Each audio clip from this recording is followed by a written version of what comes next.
आजकल के एमआर इतने चालाक हो गए, इसकी भैंस की आंख। पहले एमआर आता था, डॉक्टर की कॉल पे बढ़िया प्रेजेंटेशन दी और उसके बाद चला गया। लेकिन भाई साहब आजकल के जो एमआर आ रहे हैं वो कम से कम दो लोग आ रहे हैं। एक होता है उसमें सेल्स पर्सन और एक होता है उनका एएसएम। सेल्स पर्सन तो भाई साहब अपने कैटलॉग में प्रेजेंटेशन दे रहा होता है, और जो इनका एएसएम होता है ना, वो अपने हाथ में कम से कम दो गिफ्ट रखा हुआ होता है। तो मेरे भाई पूरा ध्यान डॉक्टर का उन गिफ्टों की तरफ खींच लेता है।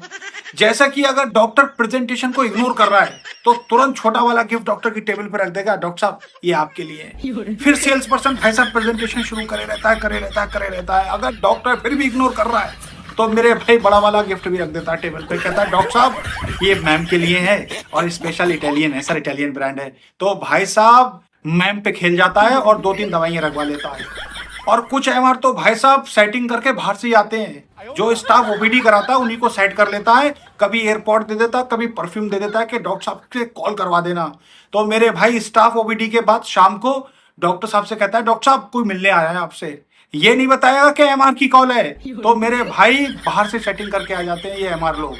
और कुछ एमआर तो भाई साहब ऐसे आते हैं कि वो गिफ्ट लेके तो आते हैं लेकिन माहौल देखते हैं, अगर माहौल सही है तो गिफ्ट थमा दिया, नहीं तो भाई साहब बैग में रख के घर ले जाते हैं, ससुरालियों को भिजवा देते हैं।